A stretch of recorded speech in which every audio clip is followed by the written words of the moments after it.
Alors aux États-Unis, le système américain est vraiment très très particulier et il est très différent de ce qu'on peut connaître en Europe ou même dans les pays d'Amérique latine ou même au Canada, puisque beaucoup d'universités américaines ont un processus dit holistique qui veut dire donc une approche globale de la personnalité de l'élève. Donc ce n'est pas seulement ses performances académiques qui sont évaluées, mais toute son activité extrascolaire, son activité de bénévolat, ses activités artistiques, ses contraintes familiales, ce qui veut dire que les élèves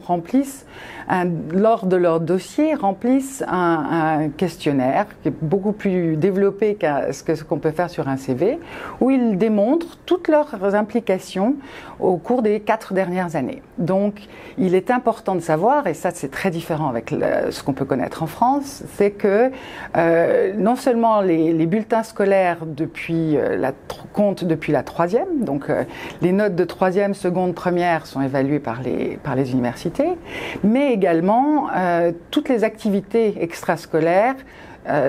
durant ces 3 dernières années sont également étudiées par les agents d'admission dans les universités. Il faut à la fois être très bon dans quelque chose et investir beaucoup de temps dans une seule chose pour être le champion de water-polo ou le meilleur clarinettiste ou avoir donné 500 heures de bénévolat à une association. Mais si on fait que ça, c'est un peu juste. Donc il faut aussi faire un peu d'autres choses. Donc ça demande une implication de la famille entière, souvent, qui est inhabituelle pour nous, Européens.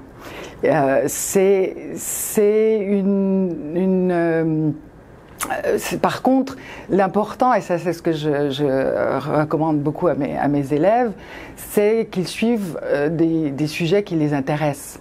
C'est-à-dire qu'il faut qu'ils rendent intéressant ce qui les intéresse eux.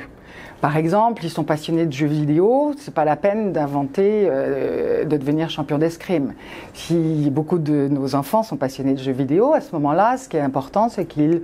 puissent peut-être faire un blog sur leurs jeux vidéo, qu'ils puissent en créer un jeu vidéo,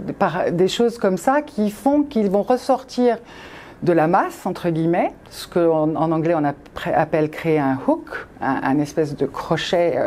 pour que les universités vous repèrent, mais dans le domaine de confort de l'élève, puisqu'il va y passer pas mal d'heures. Donc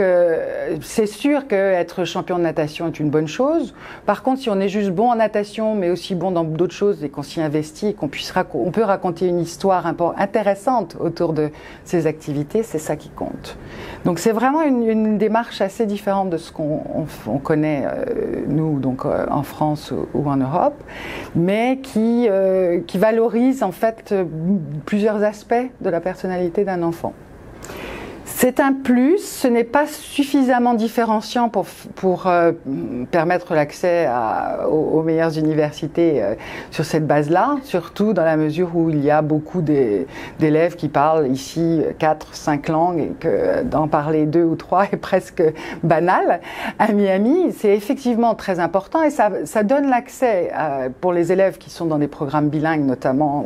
ou du bac international, comme il y a beaucoup de programmes à Miami, ça leur permet d'espérer de rentrer dans des universités sélectives, ce qui n'est pas forcément le cas dans d'autres situations. Donc c'est un peu une condition sine qua non, mais pas forcément suffisante pour